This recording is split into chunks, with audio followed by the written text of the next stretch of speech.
ನಮ್ಮ ಸಮಾಜದ ಎಲ್ರಿಗೂ ನನ್ನ ವಂದನೆಗಳು. ನಾವು 3 ಜನ ಈಗ ಈ ನಮ್ಮ ಮಹತ್ವಾಕಾಂಕ್ಷಿ ಯೋಜನೆಯಾದ ನಮ್ಮ ಸಭಾಭವನ ನಿರ್ಮಾಣಕ್ಕೆ ನಾವು 3 ಜನ ಈಗ ಇಲ್ಲಿ ಸೆಲೆಕ್ಟ್ ಆಗಿ ಬಂದಿದ್ದೇವೆ. ನಾನು ಇಡೀ ಪ್ರಾಜೆಕ್ಟ್ ಇನ್ಚಾರ್ಜ್ ಬಾಲಕೃಷ್ಣ ನನ್ನ ಹೆಸರು. ಹಾಗೆ ಇವರು ಪ್ರವೀಣ್ ಅಂತ, ಇವರು ಪಂಜದವರು, ಇವರು ಸೈಟ್ ಇಂಜಿನಿಯರ್ ಕೆಲಸ ಮಾಡ್ತಾರೆ. ಇವರು ಹರೀಶ್ ಅಂತ, ಇವರು ಸೂಪರ್ವೈಸರಾಗಿ ಕೆಲಸ ಮಾಡ್ತೇವೆ. ಈ ನಮ್ಮ ಸಮಾಜದ ಈ ಒಂದು ಮಹತ್ವಾಕಾಂಕ್ಷಿ ಯೋಜನೆಯಾದ ನಮ್ಮ ಸಭಾಭವನ ಇದು ಡಿಸೆಂಬರ್ 26 ತಾರೀಕಿಗೆ ನಾವು ಶಿಲಾನ್ಯಾಸ ಮಾಡಿದರೂ ನಾವು ಫೆಬ್ರವರಿ 8 ತಾರೀಕಿಗೆ ಈ ಕೆಲಸವನ್ನು ಅಧಿಕೃತವಾಗಿ ನಾವು ಚಾಲನೆ ಮಾಡಿದ್ದೀವಿ. ಪ್ರಥಮವಾಗಿ ಮಣ್ಣು ಕೆಲಸ, ಇಟಾಚಿ ಕೆಲಸ ಎಲ್ಲ ಮಾಡಿ ಒಂದು 10 ದಿವಸ ಕೆಲಸ ಅದರಲ್ಲೇ ಆಯಿತು. ಆಮೇಲೆ ಬೆಡ್ ಕಾಂಕ್ರೀಟ್ ಮತ್ತು ಸೋಲಿಂಗ್ ಕೆಲಸ ಎಲ್ಲ ಮಾಡಿ ಇವಾಗ ನಾವು ಫುಟ್ಟಿಂಗ್ ಕಾಂಕ್ರೀಟ್ ಅಂದರೆ ಪಿಲ್ಲರ್ನ ಪಾಯದ ಕಾಂಕ್ರೀಟ್ ಕೆಲಸ ಈಗ ಶುರು ಮಾಡಿದ್ದೀವಿ. ಇವತ್ತಿಗೆ 4ನೇ ದಿವಸ. ಇವತ್ತು ನಾವು ಪ್ಲ್ಯಾಂಟ್ ಕಾಂಕ್ರೀಟ್ ಅಂದರೆ ಮೊಬೈಲ್ ಕಾಂಕ್ರೀಟನ್ನು ತಂದು, ಯಾಕಂದರೆ ಒಂದು ಪಿಲ್ಲರ್ ಗುಂಡಿ ಸಾಧಾರಣ ಒಂದು 200-250 ಬ್ಯಾಗ್ ಸಿಮೆಂಟ್ ಉಪಯೋಗ ಆಗುತ್ತೆ.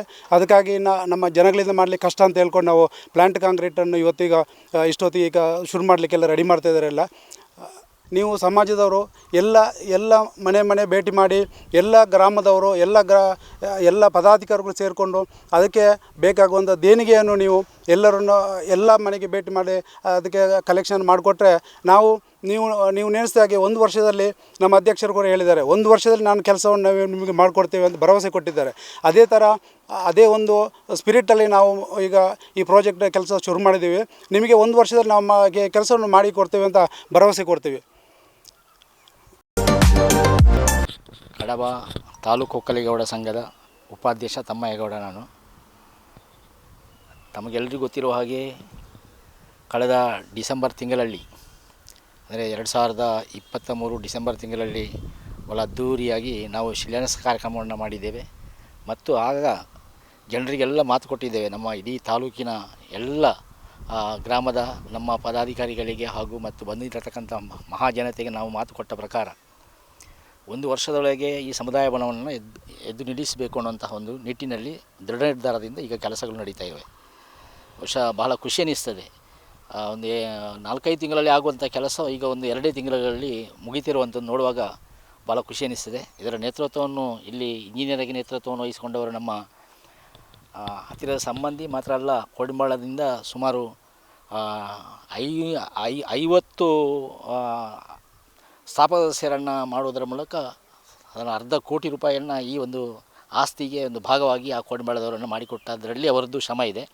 ಮಾತ್ರ ಅಲ್ಲ, ಇಲ್ಲಿ ಬಿಸಿಲಿನಲ್ಲಿ ಅವರು ಇದ್ದುಕೊಂಡು ಬಹಳ ಅಚ್ಚುಕಟ್ಟಾಗಿ ಈ ಕೆಲಸಗಳನ್ನು ಮಾಡುವುದಕ್ಕೆ ಅವರ ಪ್ರೇರಣೆ ಇದೆ ಮತ್ತು ಅವರ ಮಾರ್ಗದರ್ಶನ ಇದೆ. ಅವರನ್ನು ಈ ಸಂದರ್ಭದಲ್ಲಿ ಅಭಿನಂದಿಸ್ತೇನೆ.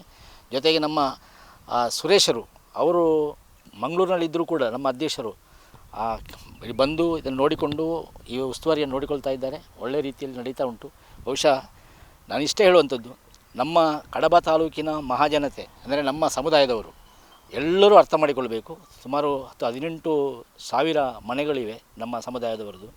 ಎಲ್ಲರೂ ಮನಸ್ಸು ಮಾಡಿದರೆ ಅವರು ಎಲ್ಲ ಒಂದು 10,000 ರೂಪಾಯಿಯನ್ನು ಒಂದೊಂದು ಮನೆಯವರು ಕೊಟ್ಟರೆ ಖಂಡಿತವಾಗಿ ಇನ್ನೊಂದು 7-8 ತಿಂಗಳಲ್ಲಿ ನಮ್ಮ ಈ ಸಮುದಾಯ ಭವನ ಎದ್ದು ನಿಲ್ಲುವುದಕ್ಕೆ ಏನೂ ತೊಂದರೆ ಇಲ್ಲ. ಆದ ಕಾರಣ ತಾವೆಲ್ಲರೂ ಕೂಡ ಸಹಕರಿಸಬೇಕು. ಈಗಾಗಲೇ ನಮ್ಮ ತಂಡಗಳಾಗಿ ಒಂದು 100 ಜನರ ತಂಡ ಮಾಡಿಕೊಂಡು ಗ್ರಾಮಗಳಿಗೆ ಭೇಟಿ ಕೊಡುವಂಥ ವ್ಯವಸ್ಥೆಯನ್ನು ಮಾಡಿದ್ದೇವೆ. ಮನೆಗಳಿಗೆ ಅಲ್ಲಿ ಬಂದಾಗ ಅವರನ್ನು ಸ್ವಾಗತ ಮಾಡಿಕೊಂಡು ತಮ್ಮಲ್ಲಿ ಆದಂಥ ಶಕ್ತಿ ಮೀರಿ ಧನ ಸಹಾಯವನ್ನು ಮಾಡೋದರ ಮೂಲಕ ಇದಕ್ಕೆ ಪ್ರೇರಣೆಯಾಗಿ ತಾವೆಲ್ಲರೂ ನಿಲ್ಲಬೇಕು. ಇದು ನಮ್ಮ ಸಮುದಾಯದ ಭವನ ಅಂತ ಹೆಮ್ಮೆಯಿಂದ ಹೇಳಿಕೊಳ್ಳುವಾಗ ಆಗಬೇಕು ಅನ್ನುವಂಥ ರೀತಿಯಲ್ಲಿ ಈ ಸಂದರ್ಭದಲ್ಲಿ ನಾನು ನಿಮಗೆಲ್ಲರಿಗೂ ಕರೆ ನೀಡುತ್ತಾ ನನ್ನ ಮಾತುಗಳನ್ನು ಮುಗಿಸ್ತೇನೆ. ವಸ್ತುನಿಷ್ಠತೆ, ವಿಶ್ವಾಸಾರ್ಹತೆ, ನಿಖರತೆಗಾಗಿ ನೋಡ್ತಾ ಇರಿ ನ್ಯೂಸ್ ಪುತ್ತೂರು, ಜನಮನದ ಪ್ರತಿಧ್ವನಿ.